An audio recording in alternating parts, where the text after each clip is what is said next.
Oi pessoal, meu nome é Gabriel, eu sou advogado formado pela PUC de São Paulo, trabalho no ramo do direito empresarial, mais especificamente no direito societário, e hoje eu vou falar para vocês sobre PROCON. PROCON é algo que a gente ouve muito no dia a dia, relacionado às relações de consumo, né, quando a gente tem uma questão para lidar com um fornecedor, com uma empresa, com um cliente, a gente ouve muito na palavra PROCON, né?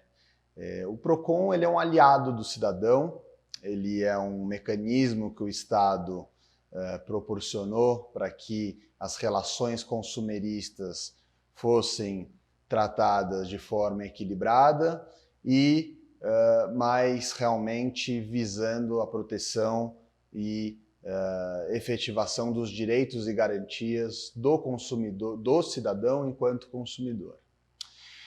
Então, quando é que surge o PROCON, né? O PROCON ele vai surgir, na verdade, lá atrás, né, de forma bem embrionária, de forma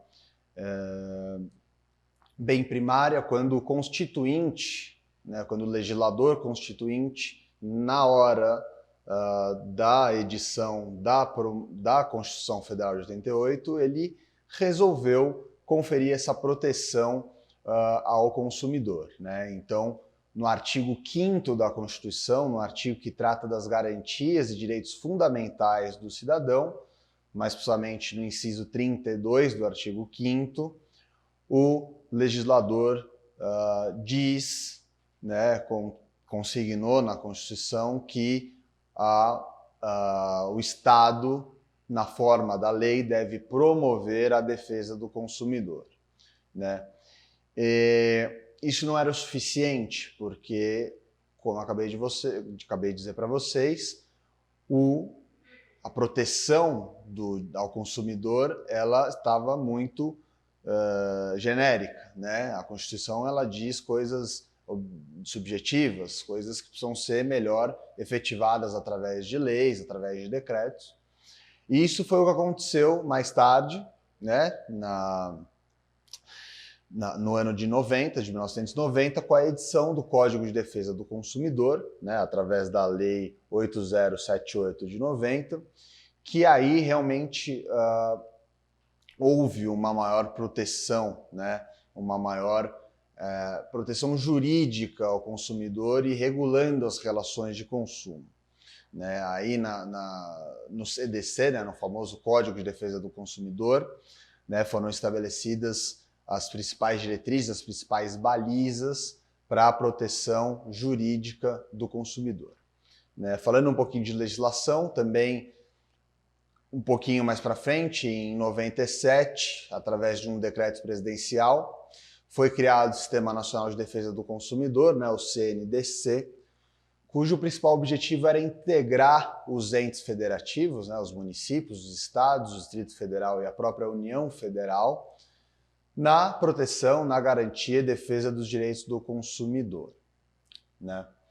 Então, aí a gente tem uma abordagem histórica, né, a origem histórica do PROCON, como ele surgiu na legislação, né, desde a previsão constitucional dele no artigo 5º, Direitos e Garantias, até realmente a efetivação das estruturas, de como ele funcionaria, as principais diretrizes, os pilares do Sistema Nacional de Defesa do Consumidor, que o PROCON pertence, né? O PROCON pertence ao Sistema Nacional de Defesa do Consumidor. Bom, vou falar um pouquinho sobre a estrutura dos PROCONs, né? Os PROCONs, eles podem atuar não necessariamente sob a forma de um PROCON, né? A sigla PROCON. Ele pode ter uma outra denominação, uma outra sigla. Na verdade, o que importa mesmo é que os estados tenham mecanismos de defesa, mecanismo de proteção aos direitos do consumidor, né? Mas como a gente ouve falar muito na Fundação PROCON, né, na Fundação de Proteção e Defesa dos Direitos do Consumidor, né, o PROCON, então geralmente a gente ouve falar nos PROCONs, mas também nada impede que os estados e municípios tenham instituições, órgãos que não tenham necessariamente a sigla PROCON, né? Mas o Código de Defesa do Consumidor e o decreto que institui o Sistema Nacional de Defesa do Consumidor determina que os estados tenham sim esses mecanismos, esses órgãos de ajuda, de proteção e defesa dos direitos e garantias do consumidor, né? Então, falando um pouquinho de estrutura de PROCON, né? Os PROCONs eles têm personalidade jurídica de direito público, eles dotam de autonomia técnica e administrativa financeira. Geralmente são instituições que estão vinculadas às secretarias de Justiça e Cidadania dos estados e ou dos municípios, quando houver PROCONs ou instituições semelhantes nos municípios. E também, né, os PROCONs eles atuam na forma coletiva tanto quanto na forma individual, né? Isso é dizer, o PROCON ele pode atuar num caso concreto de um cidadão que vá numa unidade do PROCON e faça uma reclamação, tire uma dúvida, ou o PROCON pode atuar também de forma coletiva, face a alguma demanda que represente o envolvimento de muitos cidadãos, né? Como eu falei, os PROCONs eles devem estar em todos os estados da federação e a instituição, né, PROCON, a regulação do PROCON nos estados, ela deve se dar através de um decreto estadual, né, regulando as funções e as condições de funcionamento da instituição PROCON. Qual é a função do PROCON, né? O PROCON ele tem várias atribuições legais, várias atividades, e eu vou listar aqui, vou citar algumas delas, né? O PROCON ele tem uma função muito importante, que é a função pedagógica, que é a função educacional, né? Então, o PROCON ele promove eventos, promove encontros que visam educar a população de modo geral sobre os seus direitos, sobre as suas garantias enquanto consumidores, né? Além desse caráter preventivo, né, educacional, pedagógico, o PROCON também ele media casos conflituosos de consumidores que, por sua vez, estejam insatisfeitos com os serviços, produtos disponibilizados de determinada empresa ou estabelecimento, né? Então, se você tiver alguma queixa, alguma reclamação, o PROCON ele está lá para intermediar essa questão, ele vai chamar as partes e a tentativa de conciliação é o que o PROCON espera, né? Que haja um acordo entre as partes. Bom, além disso, o PROCON ele apura denúncias sobre práticas abusivas e contrárias às garantias do direito do consumidor, né? Então, quando se verifica através de uma denúncia, através de uma reclamação que determinado estabelecimento, determinada companhia está realizando práticas abusivas e contrárias à legislação do consumidor, o PROCON pode fiscalizar, ele apura essas denúncias e fiscaliza, né, com a denúncia ou sem a denúncia, enfim, mas ele tem um papel fiscalizador e quando e sendo o caso, ele pode aplicar sanções aos estabelecimentos que descumprirem a lei, né?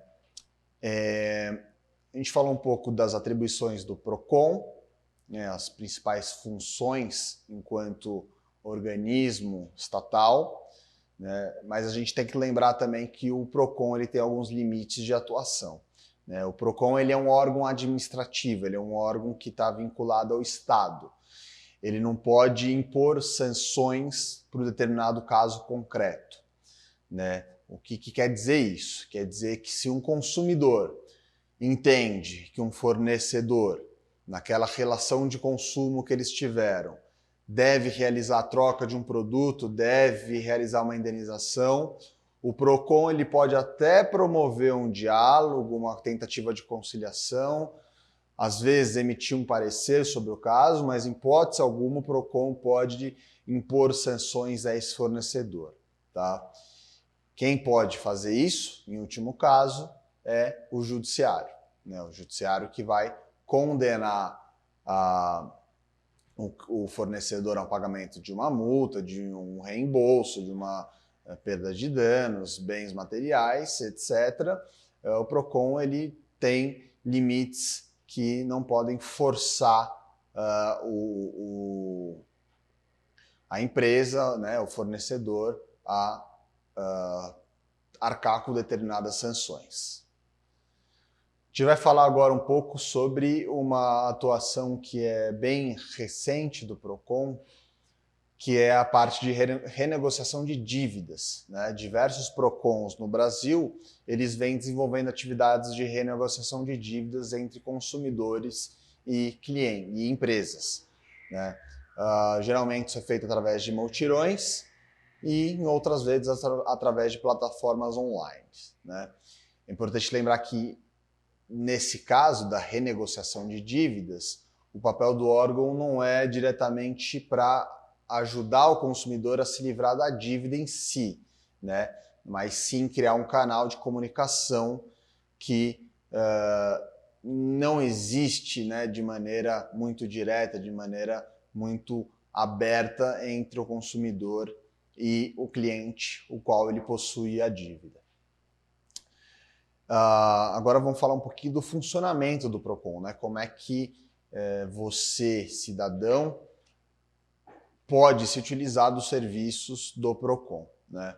Então, se eu, cidadão, tenho uma reivindicação, tenho uma reclamação, uma queixa, eu procuro alguma unidade do PROCON, eu procuro alguma unidade de assistência ao consumidor, que, como eu falei anteriormente, não precisa ser necessariamente sob a designação de PROCON, sob o nome PROCON, pode ser um outro organismo que esteja vinculado à proteção das garantias das relações de consumo, né, do consumidor, né? Então aí o consumidor ele pode ir lá na unidade e tirar uma dúvida, né, perguntar algo para o assistente do PROCON, ou ele pode também registrar uma reclamação devidamente fundada, né, em razão da existência de algum vício no produto, alguma falha na prestação do serviço, um descumprimento da oferta, uma cobrança indevida também é possível, uma publicidade enganosa, enfim, qualquer atitude contrária à legislação consumerista que o fornecedor, que a empresa adotou para aquela situação, né?